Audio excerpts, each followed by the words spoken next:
चलिए इस पूरी कड़ी को खोलकर समझते हैं।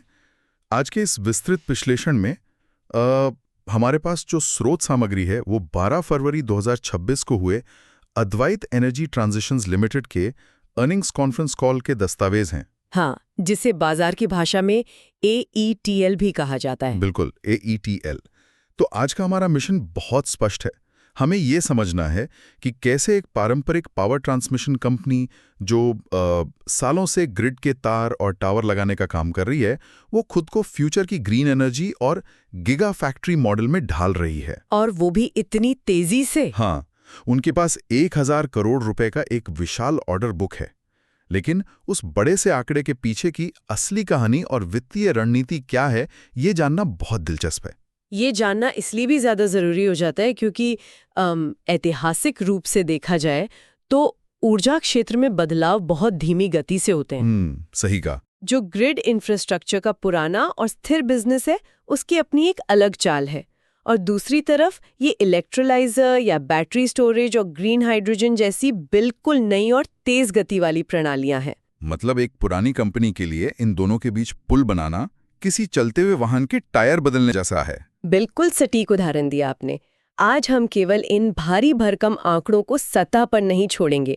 मैं ये समझाने की कोशिश करूंगी कि बैलेंस शीट के अंदर ये नए दांव कैसे खेले जा रहे हैं। तो चलिए इस कहानी की शुरुआत एक बहुत ही ठोस माइलस्टोन से करते हैं। 20 जनवरी 2026 को अद्वैत एनर्जी ने नेशनल स्टॉक एक्सचेंज यानी NSE के मेन बोर्ड पर अपनी लिस्टिंग हासिल कर ली है, जो कि SME प्लेटफॉर्म से निकलकर मेन बोर्ड पर आना एक बहुत बड़ा कदम होता है। जाहिर है। और अगर हम 12 फरवरी को पेश किए गए आंकड़ों को देखें तो ये छलांग और भी ज्यादा लॉजिकल लगती है। वित्त वर्ष 2026 के पहले 9 महीनों का उनका कंसोलिडेटेड रेवेन्यू 486 करोड़ रुपए रहा है, जो पिछले साल के मुकाबले 138% की भारी वृद्धि है। 138%। अक्सर बुनियादी ढांचा वाली कंपनियों में इतनी तेज ग्रोथ देखने को नहीं मिलती। एबिटा 55 करोड़ रुपए तक पहुंच गया है, जो 74% की छलांग है, और मार्जिन 11% पर बना हुआ है। मुनाफे की बात करें तो वो 35 करोड़ रुपए रहा है, जो सीधे 80% ऊपर है। ये आंकड़े सच में एक बहुत आक्रामक विकास की कहानी कह रहे हैं। देखिए, यहाँ जो चीज सबसे ज्यादा ध्यान खींचती है वो केवल टॉप लाइन का बढ़ना नहीं है। मतलब सिर्फ रेवेन्यू नहीं बढ़ रहा है, बल्कि लाभदायक विकास पर उनका पूरा जोर है। मुनाफे के साथ ग्रोथ। हाँ, बहुत सी कंपनियां जब विस्तार करती हैं तो अंधाधुंध पैसा जलाती हैं, लेकिन अर्निंग्स कॉल में मैनेजमेंट बहुत स्पष्ट था कि वे मार्जिन को बचाते हुए आगे बढ़ रहे हैं। उन्होंने पूरे वित्तीय वर्ष के लिए 40 से 45% की रेवेन्यू ग्रोथ का एक बहुत ही सदा हुआ लक्ष्य रखा है। सबसे आकर्षक हिस्सा मुझे लगा वो है उनका ऑर्डर बुक, जिसने 1000 करोड़ रुपए का जादुई आंकड़ा पार कर लिया है।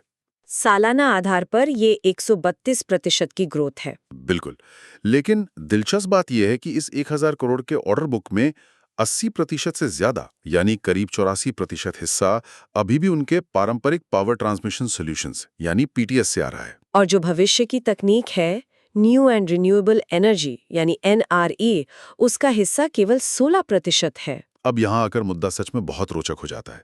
मतलब अगर पूरी दुनिया ग्रीन एनर्जी और रिन्यूएबल्स की तरफ भाग रही है, तो कंपनी के ऑर्डर बुक में उस भविष्य का हिस्सा सिर्फ 16% क्यों है? ये सवाल उठना लाजमी है। लेकिन इससे पहले कि हम इस 16% वाले हिस्से पर बात करें, उस 84% वाले PTS प्रभाग की ताकत को समझना बहुत जरूरी है। क्योंकि दस्तावेज बताते हैं कि कंपनी जो 100 करोड़ रुपए का कैपिटल एक्सपेंडिचर या कैपेक्स कर रही है, वो मुख्य रूप से उनके इंटरनल कैश फ्लो से आ रहा है। हाँ, बिना बड़ा कर्ज लिए अपने ही मुनाफे से 100 करोड़ का निवेश करना इंफ्रास्ट्रक्चर सेक्टर में बहुत बड़ी बात है। और इस वित्तीय आजादी के पीछे उनके ठोस ऑपरेशंस हैं। मैं आपको बता दूं कि उन्होंने इसी अवधि में 59 करोड़ रुपए के OPGW और लगभग 52.8 करोड़ रुपए के ट्रांसमिशन टूल्स की सप्लाई का काम सफलतापूर्वक पूरा किया है। और वो PGVCL वाला ऑर्डर भी तो है। हाँ, पश्चिम गुजरात विज कंपनी लिमिटेड से मिला 216 करोड़ रुपए का EPC ऑर्डर। ये इस बात का सबूत है कि उनका पारंपरिक बाजार में दबदबा कायम है। इसके अलावा इमरजेंसी रिस्टोरेशन सिस्टम में भी उन्हें बड़े ऑर्डर्स मिल रहे हैं, जो ग्रिड फेल होने के समय काम आता है। बिल्कुल। भारत में इस सिस्टम को स्वदेशी रूप से विकसित करने वाली ये चुनिंदा कंपनियों में से एक है। तो सच कहूं तो ये PTS बिजनेस वास्तव में उनकी कैश काउ है, जो उन्हें नए बाजारों में प्रयोग करने की आजादी दे रहा है। तो ये बात तो साफ हो गई कि उनका आज का बिजनेस बहुत मजबूत जमीन पर खड़ा है, लेकिन फिर वही सवाल आता है जो कॉल के दौरान भी गूंजा था। कि एनआरई का हिस्सा केवल 16% ही क्यों है? हाँ, क्या कंपनी बाजार में पीछे छूट रही है? जब चारों तरफ सोलर टेंडर्स की बाढ़ आई हुई है, तो अद्वैत के हिस्से में इतनी कम हिस्सेदारी क्यों दिख रही है? बाहर से देखने पर यह किसी को भी बहुत रूढ़िवादी या धीमी शुरुआत लग सकती है, लेकिन इसके पीछे एक बहुत ही संधी हुई रणनीति काम कर रही है। वो कैसे? देखिए, रिन्यूएबल ऊर्जा के बाजार में इस समय भारी होड़ मची हुई है। कई कंपनियां सिर्फ मार्केट शेयर हथियाने के लिए बहुत ही कम मार्जिन या कई बार शून्य मार्जिन पर भी प्रोजेक्ट उठा रही हैं। बस नाम बनाने के लिए? हाँ, लेकिन अद्वैत के मैनेजमेंट में ये साफ कर दिया कि वो इस अंधी दौड़ का हिस्सा नहीं है। वे हर टेंडर के पीछे नहीं भाग रहे हैं। उनका पूरा फोकस केवल गुणवत्तापूर्ण ऑर्डर्स पर है, जहां उन्हें उचित मार्जिन मिल सके। मतलब अभी उनका लक्ष्य रेवेन्यू का पहाड़ खड़ा करना नहीं है, बल्कि अपनी कार्यक्षमता साबित करके प्री क्वालिफिकेशन हासिल करना है। बिल्कुल सही। ये जो प्री क्वालिफिकेशन वाला कॉन्सेप्ट है, इसे थोड़ा आसान भाषा में समझते हैं।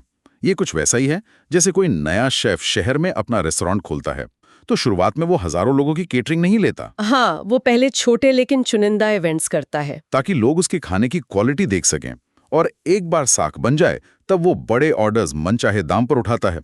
कॉर्पोरेट दुनिया में इसे ही अपना ट्रैक रिकॉर्ड बनाना कहते हैं। बहुत ही सटीक तुलना की आपने। और इसी ट्रैक रिकॉर्ड को बनाने के लिए वो इस समय कुछ रणनीतिक प्रोजेक्ट्स पर काम कर रहे हैं, जैसे अडानी का 100 मेगावाट का प्रोजेक्ट और खावड़ा में 30 मेगावाट का सोलर प्रोजेक्ट, जहां वो बैलेंस ऑफ प्लांट पर फोकस कर रहे हैं, राइट? हाँ, अडानी वाले प्रोजेक्ट में वे सोलर पैनल खुद सप्लाई नहीं कर रहे हैं, बल्कि पैनल के अलावा बाकी जितना भी जटिल इंजीनियरिंग का काम है, जैसे इन्वर्टर लगाना, केबलिंग करना, वो सब कर रहे हैं, जो मार्च 2026 तक पूरा होने की उम्मीद है। और एक बार जब ये प्रोजेक्ट सफलतापूर्वक पूरे हो जाएंगे, तब उनका रिज्यूमे इतना मजबूत हो जाएगा कि वे बड़े टेंडर्स आसानी से उठा सकेंगे। तब इस 16% के आंकड़े में बहुत बड़ी उछाल देखने को मिलेगी। ये तो हुई सोलर और मौजूदा रिन्यूएबल्स की बात। अब इस चर्चा को उस दिशा में ले चलते हैं जो कुछ साल पहले तक साइंस फिक्शन लगती थी, लेकिन अब अरबों डॉलर्स की हकीकत है। आप ग्रीन हाइड्रोजन और गीगा फैक्ट्री की बात कर रहे हैं? बिल्कुल। दस्तावेजों के अनुसार कंपनी अहमदाबाद धुलेरा एक्सप्रेसवे पर एक विशाल multi integrated giga factory complex बना रही है। धुलेरा अपने आप में एक बहुत बड़ा स्मार्ट सिटी प्रोजेक्ट है, और वहां इस तरह का कॉम्प्लेक्स बनाना साफ संकेत है कि वो जमीन और बुनियादी ढांचे की बड़ी तैयारी कर रहे हैं, जिसका अंतिम लक्ष्य 2028 के मध्य तक पूरी तरह से चालू होना है। लेकिन इसका पहला फेज तो बहुत नजदीक है। 15 मार्च 2026 तक उनका 30 मेगावाट का पहला इलेक्ट्रोलाइजर असेंबली प्लांट शुरू होने जा रहा है। ये 30 मेगावाट का प्लांट तो बस एक शुरुआत है। उनका रोड मैप बहुत आक्रामक है। वित्तीय वर्ष 2027 के अंत तक उनका लक्ष्य 100 मेगावाट की एक फैक्ट्री तैयार करने का है, जिसके लिए करीब 200 करोड़ रुपए का निवेश होगा। हाँ, और इसके बाद इसे 300 मेगावाट और अंततः 1 गीगावाट तक ले जाने की योजना है। इसके पीछे एक राष्ट्रीय लक्ष्य भी है। वे चाहते हैं कि एडवांस्ड ग्रीन हाइड्रोजन तकनीक में 95% से अधिक मेक इन इंडिया का स्तर हासिल किया जाए, ताकि विदेशी सप्लाई चेन पर निर्भरता कम हो। इलेक्ट्रोलाइजर के इस बिजनेस पर कॉल के दौरान एक इन्वेस्टर ने बड़ा सीधा सवाल पूछा था कि 1 मेगावाट इलेक्ट्रोलाइजर बेचने से कंपनी को कितना पैसा मिलता है। और मैनेजमेंट ने इसका बहुत ही दिलचस्प गणित समझाया। हाँ, उन्होंने कहा कि प्रति 1 मेगावाट से 3.5 करोड़ से लेके 6 करोड़ रुपए तक का रेवेन्यू आ सकता है। ये अंतर इसलिए है क्योंकि अगर ग्राहक केवल इलेक्ट्रोलाइजर का मुख्य ढांचा लेता है तो कीमत कम होगी, लेकिन अगर प्रोजेक्ट में पूरा टर्न की सोल्यूशन शामिल है, जैसे कंप्रेसर्स, कूलिंग टावर, तो रेवेन्यू 6 करोड़ तक पहुंच जाता है। और बड़े ऑर्डर्स में इकोनॉमी ऑफ स्केल का फायदा भी मिलेगा। लेकिन मेरा सवाल यह है कि इतने बड़े पैमाने पर ये इलेक्ट्रोलाइजर खरीदेगा कौन? मैनेजमेंट का नजरिया इस पर बहुत साफ है। उनका मानना है कि आने वाले 2-3 सालों में फर्टिलाइजर और स्टील उद्योग इसके सबसे बड़े खरीदार होंगे, क्योंकि उन पर कार्बन एमिशन कम करने का बहुत भारी दबाव है। बिल्कुल, उन्हें डिकार्बनाइजेशन के नियमों का पालन करना ही है। कोयले से हटकर क्लीन फ्यूल पर जाना उनकी मजबूरी भी है और भविष्य भी। जब इन उद्योगों की मांग अपने चरम पर होगी, तब अद्वैत की 1 गीगावाट फैक्ट्री तैयार होगी। लेकिन इतनी बड़ी फैक्ट्री खड़ी करना, जमीनें खरीदना, इसमें सबसे ज्यादा खर्च होती है पूंजी। यहीं पर कंपनी की वित्तीय चतुराई सामने आती है। उनकी एक सब्सिडियरी कंपनी है अद्वैत ग्रीन एनर्जी, जिसमें मुख्य कंपनी की लगभग 69 से 70% हिस्सेदारी है। और ये सब्सिडियरी कंपनी बाजार से 90 से 100 करोड़ रुपए की फंडिंग जुटा रही है। इसका फायदा यह है कि मुख्य कंपनी यानी AETL की इक्विटी डाइल्यूट नहीं होती। इसे आप आम बोलचाल में आम के आम और गुठलियों के दाम कह सकते हैं। बिल्कुल, ये नया फंड सीधा दूसरे चरण के विस्तार में जाएगा।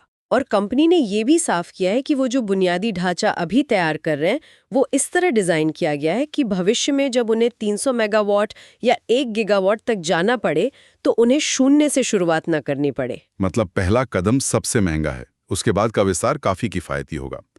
चलिए बैटरी स्टोरेज या BESS पर भी थोड़ी बात कर लेते हैं। स्रोत सामग्री बताती है कि इसी साल अक्टूबर तक उनकी 2.5 गीगावाट आर क्षमता वाली फैक्ट्री शुरू करने की योजना है। और पहला कमर्शियल प्रोजेक्ट जून 2026 तक आ सकता है। यहाँ एक तकनीकी बारीकी है जो मैं समझाना चाहूंगी। इस सिस्टम के 2 मुख्य हिस्से होते हैं, एनर्जी मैनेजमेंट सिस्टम और पावर कन्वर्जन सिस्टम, राइट? हाँ, एनर्जी मैनेजमेंट सिस्टम यानी EMS जो बैटरी का दिमाग होता है, कंपनी इसे पूरी तरह से इन हाउस बना रही है।